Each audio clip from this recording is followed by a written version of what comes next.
Assalamualaikum warahmatullahi wabarakatuh. Oke, kita masuk ke materi selanjutnya untuk kimia, persen komposisi, rumus empiris, dan juga rumus molekul. Jadi hari ini kita akan fokus ke bagian ini ya, karena kan kita sering tahu misalnya kalian beli pupuk, namanya pupuk urea, biasanya kan kayak gitu ya. Nah, kadang kan kita pengen tahu nih berapa sih kadar nitrogen di dalam pupuk urea atau kadar unsur-unsur lainnya gitu. Nah, kadar-kadar itu nanti akan ditentukan dalam bentuk persen. Nah, kalau kalian mau mengetahui kadar dari masing-masing unsur penyusun dari pupuk tadi, itu kita sebut dengan persen dari komposisinya. Karena kan komposisi sendiri adalah penyusun. Oke, nah ini lewat aja. Oke, jadi untuk menghitung persen komposisi, itu biasanya nanti kita menggunakan nilai atom relatif ya, atau AR. Nih, massa atom relatif. Jadi kemarin kalau kalian belajar dalam penentuan periode sama golongan, kalian kan menggunakan nilai apa namanya itu kemarin? Ada yang masih ingat? Yang nilai penentuan elektron ya. Jadi kita menggunakan ada dua di dalam tabel periodik ya, ada dua angka maksudnya, ada nomor massa sama nomor atom. Nah, nomor atom dipakai untuk menentukan jenis ikatan seperti yang sudah dipelajari minggu lalu. Nah, kalau ini kita menggunakan nomor massa, nomor yang paling gede. Jadi satu unsur tuh biasanya ada punya dua nomor, yang satu kecil, satu gede. Yang kecil itu biasanya untuk nomor atom, untuk konfigurasi elektron, untuk ikatan kimia biasanya. Sedangkan yang gede itu adalah nomor massa, yang biasanya dipakai untuk menentukan kadar-kadar atau konsentrasi gitu ya. Nah, nanti AR-nya akan dikali dengan seberapa banyak sih jumlah atom pada senyawanya, dibagi dulu sama MR. MR ini adalah total atau gabungan dari AR unsur penyusun, baru dikali sama 100. Jadi contoh nih, hitung persen Na, kemudian kalian juga akan menghitung persen dari S, dan juga persen dari O dalam natrium sulfat. Natrium sulfat sendiri kalau kita tuliskan adalah Na2SO4. Oke, nah dalam hal ini kita lihat di sini natrium atau Na ini ada dua. Otomatis kalau kita masukkan ke rumus ini ya, kita tuliskan AR dari Na adalah 23 ya. Jadi kita bisa tulis 23 dikali jumlahnya Na ada 2 dibagi sama total AR dari semua unsur-unsur yang ada. Jadi kita lihat dari Na tadi ada 23, tapi ada 2 berarti 23 kali 2 ya. 23 kali 2. Kemudian ditambah ya karena total AR dari S adalah 32. Kemudian ditambah dengan AR dari O karena O-nya ada 4, berarti O-nya sendiri 16 dikali dengan 4. 16 kali 4. Oke, baru nanti dikali dengan 100. Nah, nanti silakan dihitung sendiri. 23 kali 2 sama dengan 46 dibagi sama ini totalnya berapa, baru tinggal dikali 100 untuk mendapatkan persen dari Na saja. Kalau persen dari S gimana? S-nya ini kan cuma satu ya, S. Nah, berarti kita bisa memasukkan nilai AR dari S yaitu 32 langsung. Karena jumlahnya cuma satu ya boleh ditulis kali satu, nggak ditulis juga nggak apa-apa, namanya juga cuma dikali satu ya. Dibagi sama total ini tadi yang di bawah ini sama ya, kemudian dikali 100. Jadi mau menentukan persen S, persen Na, ataupun persen O, yang di bawah ini menggunakan MR dari senyawa yang sama karena Na, S, dan O membentuk senyawa Na2SO4. Jadi kalau kalian mau menentukan persen Na kah, persen S-nya kah, ataupun persen dari O, yang di bawahnya ini tetap sama karena senyawanya sama. Kayak yang tadi ya. Nah, jadi jawabannya kayak gini. 46 dapat dari tadi 23 dikali 2 karena ada 2 ini. Jadi 23-nya dikali dengan 2, 46. 142 merupakan total dari semua total dari si Na yang dikali 2. Jadi MR dari Na2 SO4 ya itu sama dengan jumlah dari AR yang sudah dikalikan sama jumlah unsurnya. Di sini ada Na, jadi Na dulu ya. 2. Ini ada 2 dikali sama AR dari Na yaitu 23. Kemudian ditambah dengan S sendiri 32. Kemudian ditambah dengan O itu ada 4. O-nya ada 4 ya ini. Kemudian dikali sama AR dari O sendiri adalah 16. Nah, sama dengan hasilnya adalah 142. Gitu. Nah, ini adalah MR dari gabungan atau dalam satu senyawa ini. Nah, sedangkan yang di atas ini hanya AR dari per unsur yang ditanya.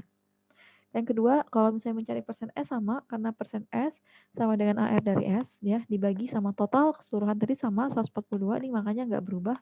Sama-sama diperkan dengan 142 karena MR-nya sama-sama pakai senyawa ini. Gitu. Sama juga kalau menentukan O, jadi nanti 4 dikali sama 16 karena AR dari O adalah 16, jadi hasilnya 64 dibagi sama total keseluruhan ya, total keseluruhan atau nilai MR dari senyawa ini. Dapat persentasenya. Oke. Nah, untuk membuktikan apakah ini jawaban kalian benar, kalian tinggal tambahkan. Jika hasilnya sama dengan 100%, berarti jawaban kalian benar. Karena ini kebetulan kita mencari persentase dari masing-masing unsur ya. Ini. Oke, nah selanjutnya ini kalau misalnya menghitung kadar unsur-unsur CO NH2 dua kali ya. Jadi ini adalah urea dengan rumus kimia seperti ini. Kita bisa mencari kan karena pertanyaannya menentukan kadar unsur-unsur. Artinya kalian wajib menentukan persen dari semua unsur yang ada, baik itu C, baik itu O, baik itu N ataupun H. Jadi semuanya dicari gitu ya. Nah, ini adalah jawabannya ya, nanti silakan dipahami sendiri, prosedurnya sama aja seperti yang sebelumnya. AR dari C ya, AR dari C adalah 12 karena jumlahnya cuma 1, cuman nih cuma 1. Nggak ada angka-angkanya jadi cuma 1, tetap jadi 12 dibagi sama 60. 60 dapat dari mana? 60 adalah nilai MR dari senyawa ini. MR tadi ingat ya, MR merupakan penjumlahan dari AR. Nih, makanya dia jumlahkan semua di sini. Ya, kita cek satu-satu ya. Untuk C, AR-nya sama dengan 12, benar. Kemudian O, AR-nya sama dengan 16, benar.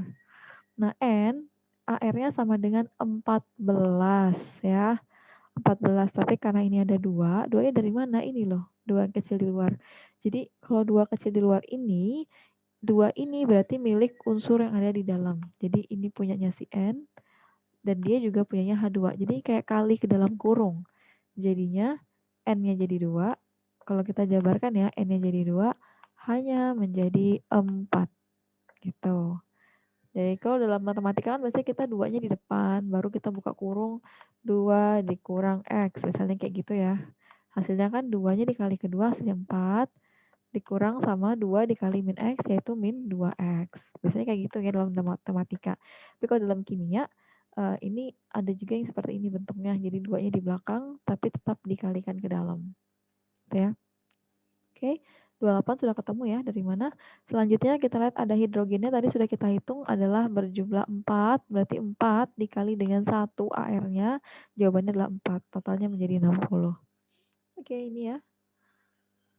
Nah, ini nanti silahkan ini pengayaan aja tambahan buat kalian. Jadi fokusnya sebenarnya sampai sini aja. Cuman nanti ini ada tambahan. Bagaimana kalau kita mau menghitung massa? Jadi kan kita sudah tahu persennya sekian. Jadi massanya berapa? Karena kan yang biasanya penting tuh massa berapa kilo atau berapa gram gitu. Cara mencarinya tinggal persentase yang kalian dapat. Ini kan kita mencari massa N ya. Berarti persen yang dari N ini yaitu 46,67 tinggal dikali sama berat dari urea itu sendiri. Dapat jawabannya. Terus kalau misalnya ada pertanyaan, tentukan berat atau massa dari hidrogen. Berarti tinggal 6,67% dikali sama massa ureanya. Misalnya ureanya kayak ini kan 120 kg. Jadi tinggal dikalikan langsung. Oke ya, saya rasa ini mudah. Nah, ini silakan nanti dikerjakan jadi latihan mandiri saja ya. Tidak perlu dikumpulkan, tapi paling tidak dikerjakan seperti biasa. Oke, nah sekarang kita akan melihat rumus empiris sama rumus molekul. Jadi rumus empiris sama rumus molekul ini saling keterkaitan satu sama lain. Kalau empiris itu rumus yang sederhananya, sedangkan rumus molekul adalah rumus yang biasanya sudah dikalikan sama koefisien ya, atau sama penghasil apa dengan angka pengali gitu maksudnya, sorry ya. Jadi rumus molekul ini biasanya dia menunjukkan jumlah atau jenis atau unsur yang menyusun satu molekul senyawa. Tapi biasanya rumus molekul itu diperoleh dari rumus empiris ya, dikali sama bilangan pengalinya gitu. Nah, rumus empiris ini karena dia merupakan rumus paling sederhana, dia menunjukkan perbandingan terkecil. Artinya, contoh misalnya perbandingannya sudah 2 banding 4 gitu ya. Nah, ini bisa menjadi 1 banding 4. Nah, ini sudah tidak bisa disederhanakan lagi. Perbandingan ini punyanya si rumus empiris. Sedangkan 2 banding 4 ini punyanya rumus molekul karena masih bisa disederhanakan. Langsung ke contohnya aja biar gak bingung ya. Nah, contoh saya punya senyawa C2H8, di mana C2H8 ini termasuk ke dalam rumus molekul. Kenapa masuk dalam rumus molekul? Karena kita masih bisa mensederhanakannya. Oke, coba dicek.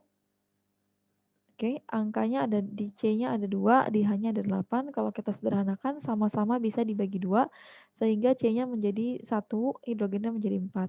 Bisa kita tuliskan menjadi CH4. Membentuk rumus empiris. Kenapa bisa membentuk rumus empiris? Karena 1 banding 4 tidak bisa lagi kita sederhanakan. Gak bisa lagi satunya dibagi berapa supaya lebih kecil. Gak ada kan? Karena 1 sendiri merupakan angka paling kecil sebelum 0. Ya. Oke, nah ini contohnya ya. Nomor 1 kita lihat N2O4. Yang dilihat hanya angka ini aja ya. Ada 2 berbanding sama 4. Kalau dia masih bisa disederhanakan, berarti dia masuk ke dalam rumus molekul. Nah, di sini masih bisa disederhanakan ya, karena kan 2 sama 4 sama-sama bisa dibagi 2, sehingga akan menghasilkan NO2. Nah, apakah masih bisa disederhanakan? Tidak bisa, karena ini sudah termasuk rumus empiris. Oke, sama dengan nomor 2 ya. Nomor 2 juga bisa kita sederhanakan, itu angkanya ada 6, 12 dan 6, sama-sama bisa dibagi 6 semuanya. Jadi dapatnya CH2O. Oh, sorry. Seperti ini ya. Nah, jadi ini adalah rumus empiris dari C6H12O6. Dapat dari mana, Bu? Kok bisa? Ya, sama-sama dibagi 6 nih. Kalau mau dibagi 2 dulu boleh, tapi nanti harus dapat angka yang paling sederhana gitu ya. Oke, untuk yang terakhir ini sama. Ini tapi nanti kan harus menggabungkan atom C digabungkan jadi 1, hidrogennya digabungkan jadi 1, baru O-nya juga digabungkan jadi 1. Sehingga nanti bisa disederhanakan. Ini cara lain untuk menentukan rumus empiris dan juga rumus molekul ya. Oke, jadi ketika kalian tahu rumus empiris dari suatu cairan adalah C2H4O, kalian akan menentukan rumus molekul. Ingat, rumus empiris adalah rumus yang paling sederhana. Sedangkan yang ditanya adalah rumus molekul, rumus yang lebih besar gitu ya. Otomatis kita harus mencari angka pengali yang nantinya bisa kita gunakan untuk mengubah rumus ini. Oke, jadi kita tulis di sini masa rumus empiris ya. C2H4O ya. Jadi di sini C AR dari C adalah 12 karena jumlahnya 2 ini, maka dikali 2. Begitu juga dengan O, AR-nya sama dengan 1, tapi karena dikali 4 jadi menjadi 4 ya. Dan yang terakhir ada ditambah O, O ini tidak memiliki angka jadi dia hanya 1. Jadi kayak 16 kali 1 dapat 16. Hasilnya adalah 44. Nah, sedangkan soalnya diketahui bahwa jika massa molekul relatifnya sama dengan 88. Coba lihat perubahan dari 44 menjadi 88 itu kira-kira 44-nya dikali berapa? Kali 2 ya. Kali 2. Jadi bilangan pengali 2 ini akan digunakan juga untuk dikalikan ke rumus empirisnya. Jadi C2-nya dikali 2 menjadi C4. Hidrogennya sudah ada 4, dikali 2 menjadi 8. O-nya ada 1, dikali sama 2 sama dengan 2. Dapat jawabannya. Ya, oke. Ini kalau menggunakan perbandingan mol ya. Oke, di sini ada soal latihan, silakan nanti dikerjakan juga. Ini tapi kalau ini wajib di-upload ke tugas ya, ke bagian tugas.